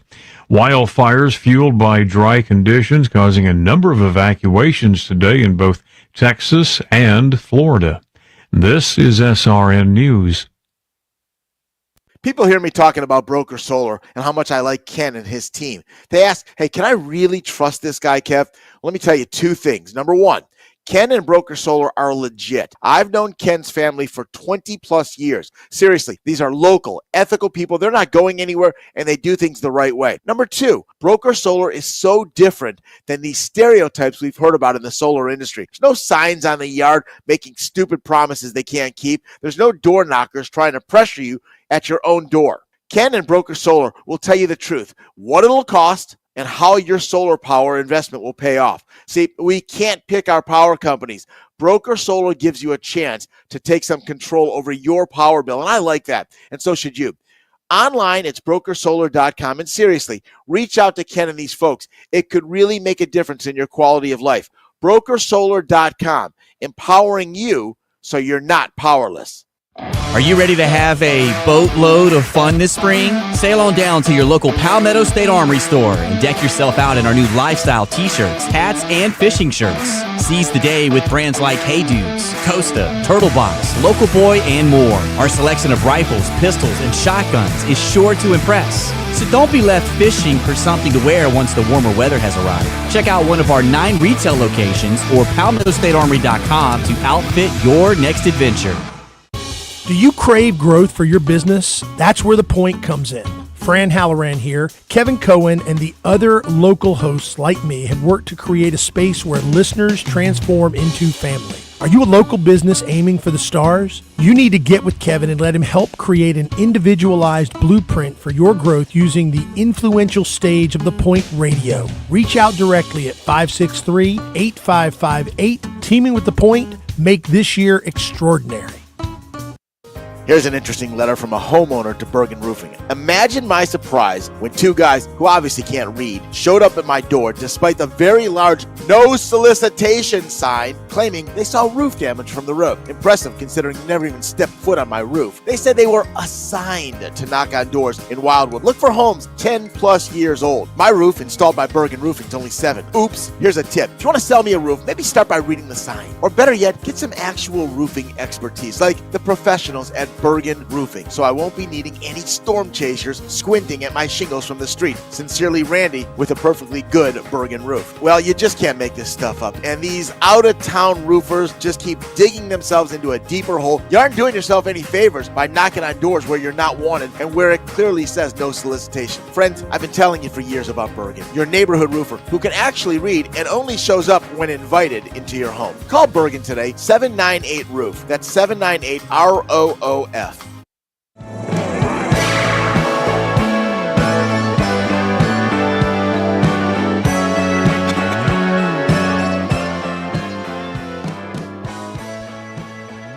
Tough day for Clemson here in Providence. Tigers, they lose by 2, but they were losing by a whole heck of a lot most of the game, by as much as 24. They go down 69-67. Will Wade, Clemson alum, very popular name in terms of whenever there's there has been no opening at Clemson, but when there's been talk of an opening at Clemson, in those years where the Tigers underperformed and people were getting down on Brad Brownell, his name was one that always floated to the top, but now he's going to be heading to North Carolina State, so you'll be seeing and hearing a lot more from Will Wade. But you got to give him a lot of credit. Had an excellent game plan today, and they carried that out to near perfection. Kind of came a little bit unglued in the last 10 minutes, but the first 30 minutes put them in a position to be able to hang on at the end. We heard from the Tigers earlier. Let's go to the McNeese press conference with their head coach. I think that's all. I don't know. Are there players involved in this, Plummer? Do we have players as well, or just the coach? There's a couple questions from the player for the players, but mostly the coach. Let's go to it. I imagine we start with Will Wade. Here we go. The McNeese, little bit of the McNeese postgame. Just a great game for us. You know, our first half was pretty flawless defensively. We've been saving that zone all year. We hadn't played it. We hadn't played the 2-3 zone all year. We just kind of put it in. We put it in for some stuff in the conference tournament. We never used it, and we thought this would be a good time to pull it out. And so our guys did a great job executing. And so we hit our benchmarks under Brownell. I think they're 4-15, or 4-15 when you can assist on 12+ baskets. And they shoot under 53% from 2 and under 38% from 3. And so we hit all 3 benchmarks. I left out the 38% because y'all are going to be hugged up to 3-point shooters. I left that out, but I got what I wanted anyway. But, so, I mean, we hit all 3 of the benchmarks that it takes to beat them. And luckily we gave ourselves enough margin in the first half that we could withstand their run in the second half. But to outscore them by 20 in the paint, out-rebound them, just phenomenal. Christian, start with you. Do you think you shocked them with your athleticism? I don't know about shocked. I'm sure they probably, scouted. They probably did their homework. I think maybe they weren't. They were probably prepared for it. I don't think it shocked them. Nah. Yeah, Coach, just talk about your kind of emotions for the last 24 hours.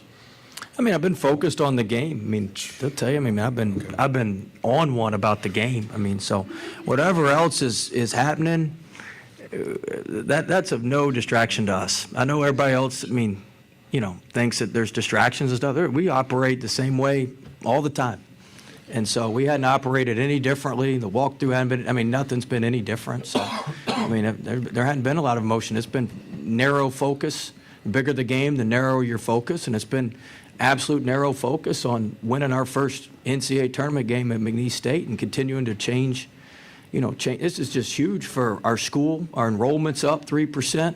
Our applications are up 10%, and we've gotten freaking $25 million worth of free advertising the last couple weeks. I mean, our stuff's going to go through the roof. It's going to change our area. I mean, it changes our 5 parish areas, changes everything. So, that's what our focus has been. And we've broken every record in the book. This was the last one to get. We want to keep this going. Will, you want to share with us what you said to Coach? Oh, they always think I'm too honest. Copeland says I'm too honest. He says, you can sugarcoat it a little bit sometimes, Coach. You don't have to be quite that honest with everything. So I was joking with him about that. What do you think this means back on campus to have this win? We got to get back to C, but we locked in right now. I think it'll be better if we go to Sweet 16, and I think it'll be better on the campus then. Our goal is not to win one game. That's not the goal. That's just one game. We'll worry about the campus when we get back. Christian, being a player there for 4 years, I know you had challenges in the conference, but you were playing mostly in gyms that hold 3,500, 4,000, 5,000 people. And then here in the tournament, you're the first upset of this tournament to come out in Providence. It seemed like you guys really relished the opportunity to go against a power conference team, and you almost caught them flat-footed. Just how hungry were you to immediately make a statement and finally get a chance to play in front of a crowd like this, when obviously it had been a long time since you had done that? I think the preparation. A couple of times this season, we got put in positions to where we got to play in somewhat of an environment like this. And, we learned from those situations, and I think we kind of built from it. A lot of learning experiences, and I think all of the preparation up until this point has gotten us ready. And I think we were just ready. Everybody, like you said, everybody was hungry. I think since we got here, most of the guys ain't really been too happy. We ain't been excited like that because we was excited to play. We was excited to come out here and play and really beat somebody. Like, that's all we've been thinking about. We really been on that. Like, we've been on that. We've been on that. You jumped into the stands there after the game was over. What kind of led you to do that there, and where does that moment rank in your coaching career? Pretty high. My president and athletic director here who've been incredible. You know, our biggest supporters were right there on the front row, so why not? Why not? I mean, just incredible. I mean, it's a hard trip I don't know if you tried to get from Lake Charles to Providence. It's not an easy trip. And to have so many folks here, and I'm sure we'll have way more come on Saturday. But I mean, look, you know, I'm the head coach, but there's a lot of people that make this thing happen. I'm low on the totem pole of what actually makes all this work. And first and foremost is the players, and then you've got the donors that allow us to get the players. I mean, all that stuff works together, and I've got an unbelievable president and athletic director and just our entire administration. So everybody deserves this. They've gone all in on our basketball program since the day we got there, and everybody deserves it. They all thought we were a little wacky when we did it, but hey, who's laughing now? The Sports Talk Recruiting Report is sponsored by Seawell's Catering.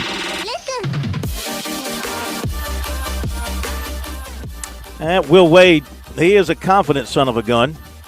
That's their first NCAA tournament win, by the way. They were 0-3 in their history in the NCAA tournament.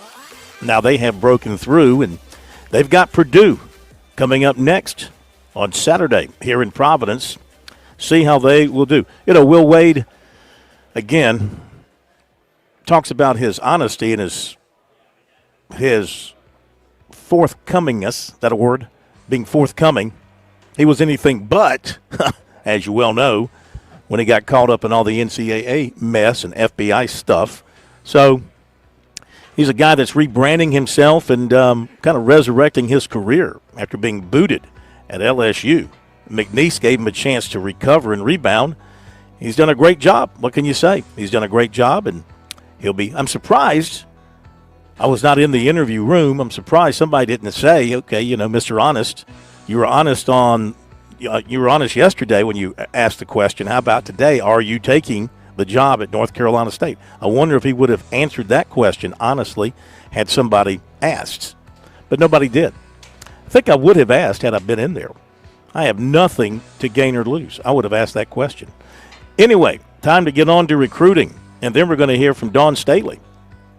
Recruiting is brought to you by Seawells. Let's get the rundown on the NCAA basketball tournament Friday daily buffet menu for Seawells tomorrow. Plummer, what we got? Southern fried chicken, as always. Carved roast beef. It's a roast beef Friday. Fried flounder fillets, honey barbecue, and lemon pepper chicken wings. Big day at Seawells. Oh, you make me miss the South now that I've moved to the North. Now that I've become a New Englander, you make me miss the South. Maybe I should come home. Maybe. And the South shall rise again. Okay. Also, don't forget, for Seawells, for the very best in the catering business, you just give them a phone call at 803-771-7385, online at SeawellsCateringSC.com. Very best in the catering business. Come to your location or host at their location, Rosewood Drive, across from the fairgrounds. Got some notes here. Wide receiver Ryan Mosley plans another visit to South Carolina on Friday. He has been to Clemson and Georgia this month. He also has spring visits set with Texas A&M, Florida, Florida State, Tennessee, Alabama, and Penn State. Seems like the feeling among the national experts is Georgia, and Georgia pretty strongly for him. So South Carolina, Clemson got some work to do if they want to get their hands on him. Meantime, cornerback Kerry Adams of Towson, Maryland, is scheduled to visit South Carolina Friday and Clemson on Sunday. 2027 offensive lineman Nate Carson and his teammate, 27 defensive end Jaden Bryant, both of Irmo, went to South Carolina for a practice on Wednesday in the morning, then to North Carolina in the afternoon, and Carson is going to Ohio State on Friday. 2027 defensive back Caden Watkins of Rock Hill was offered by Penn State, and he plans to visit South Carolina tomorrow. 2027 offensive tackle Joshua Samapel, 6'8", 305 out of Douglasville, Georgia, has set spring visits for Georgia this Saturday. Also USC on March 27th, Clemson on March 29th, Alabama April 4th. That's per Sam Spiegelman of Rivals. Clemson target safety Joy O'Brien was at Notre Dame yesterday and Michigan on Tuesday. Another Clemson target, cornerback Aiden Pouncey. He was at LSU and Georgia this week. He's also been in North Carolina. He'll visit Michigan next week. He's not yet set a visit to Clemson. Kind of makes you wonder just how involved the Tigers actually are.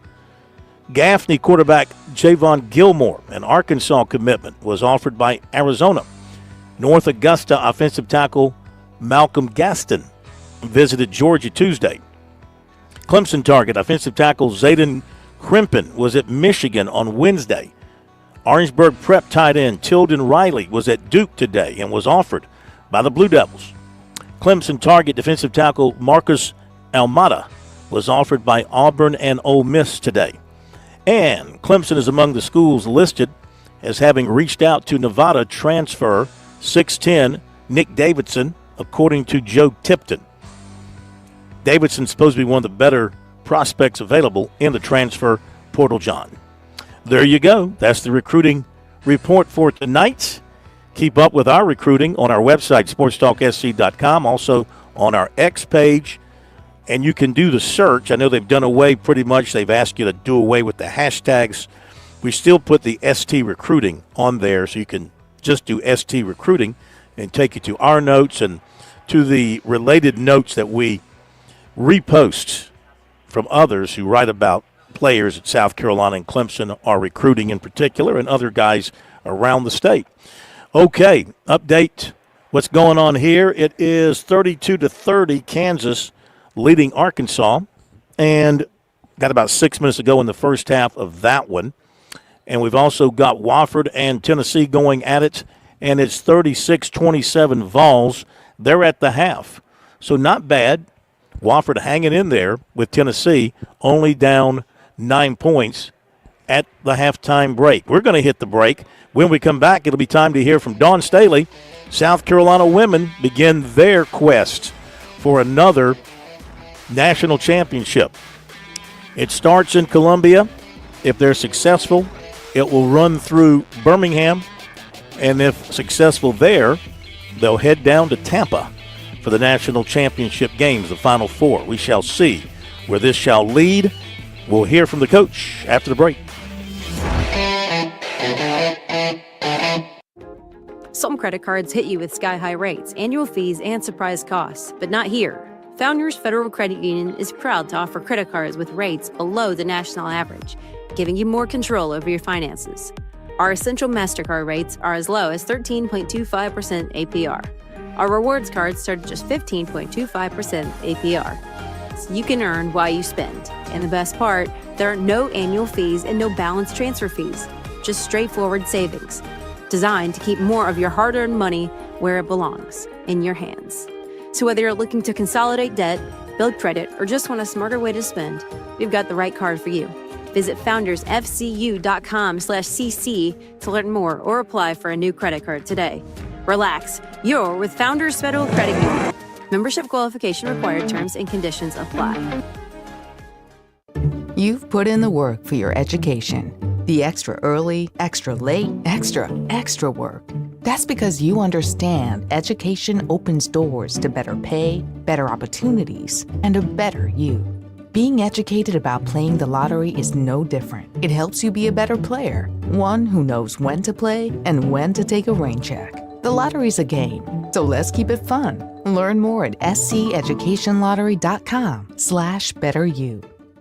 Hey, George Bryant here with Tsunami Bar Sports. Let me tell you about something new we have going on. So now we can build your own golf studio in the comfort of your own home. That's right. We can come right into the Frog, to the room over the garage, to a dedicated space, and put your simulator in where you can play Pebble Beach, Harbor Town, and anywhere in between. True Golf is our partner, and we have some cool technology. TsunamiBarSports.com. Go check it out. Again, that's TsunamiBarSports.com. And let us put your favorite golf course in the room over the garage.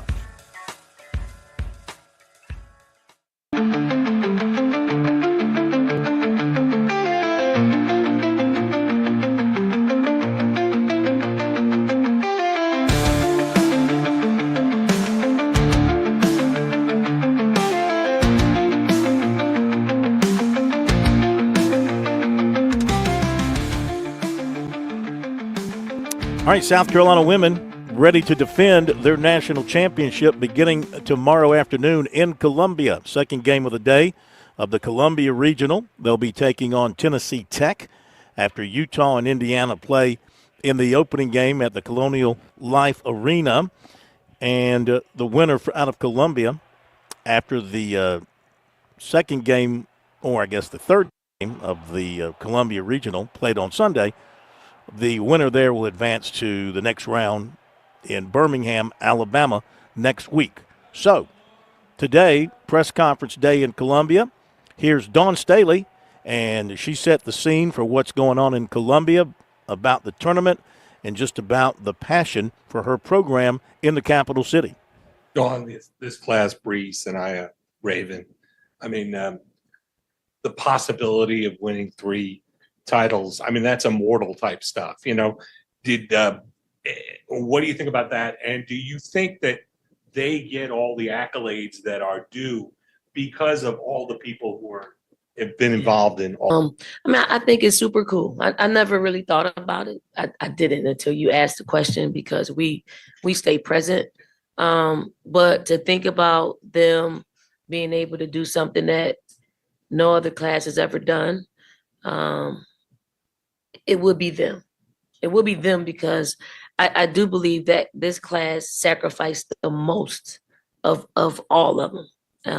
But because of their sacrifice, they put us in a position to make history. And I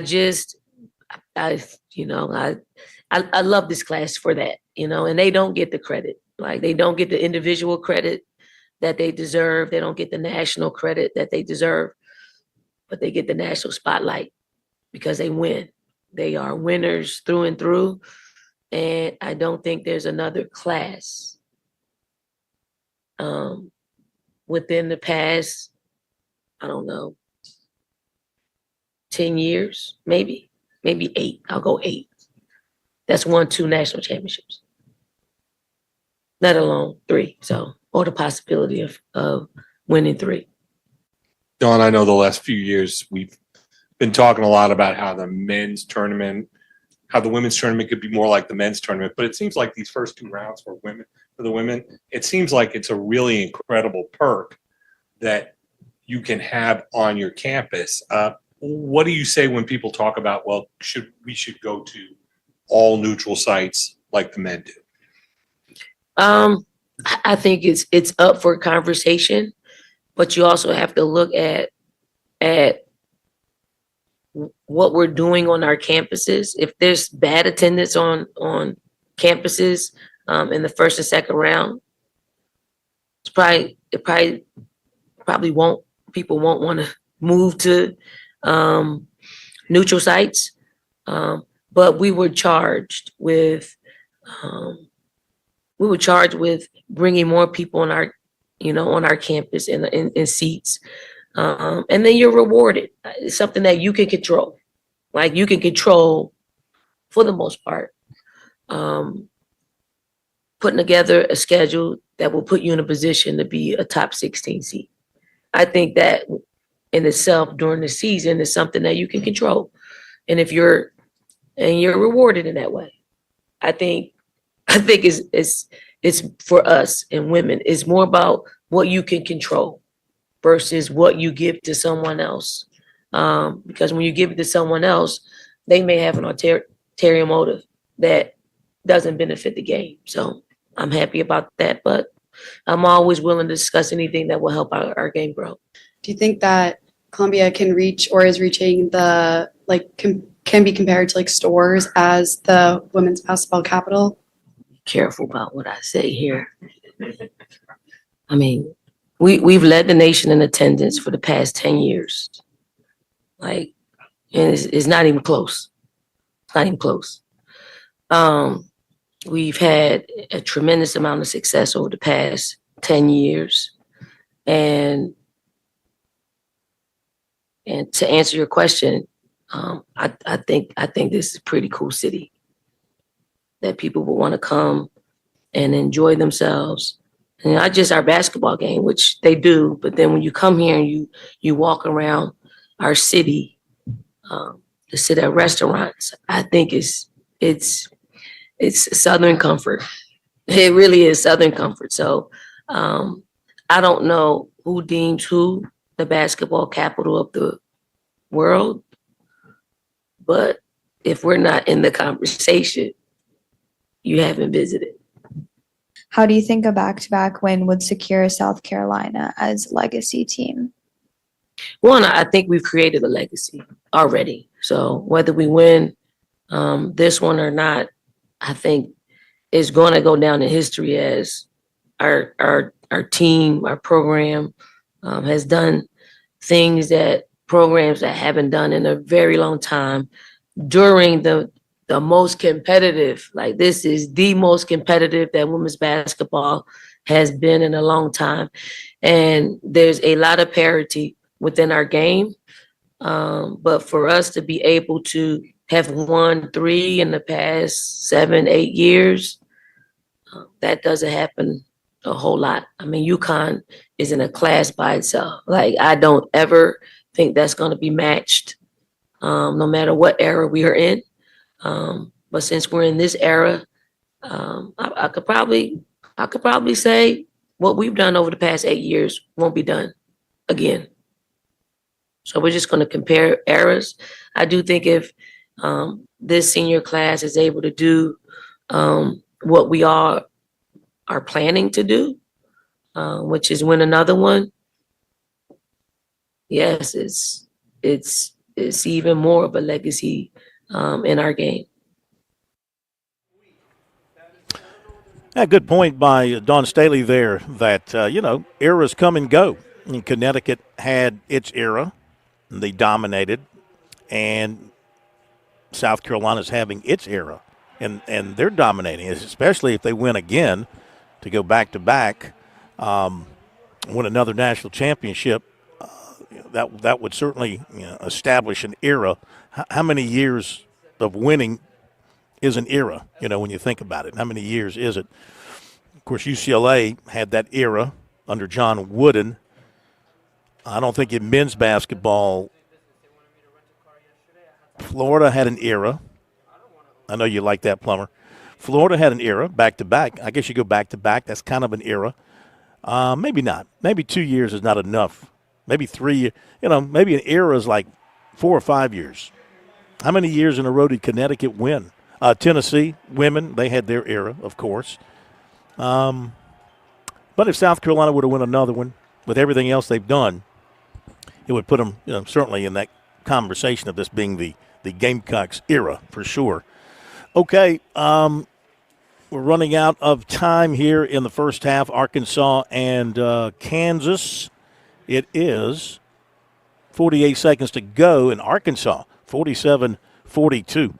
But I tell you what, folks here, of course, they're Pitino is going to hit the court next with St. John's, and this is a place very near and dear to his heart. But to have Calipari, if Calipari wins with Arkansas, to have Calipari and Pitino facing off, the same court, be pretty awesome here on Saturday afternoon or Saturday night, whenever they set the times. Okay, that'll do it. Appreciate everybody being with us tonight. We've enjoyed our relatively brief stay here in Providence. Back in Columbia, we think, tomorrow night. See you then.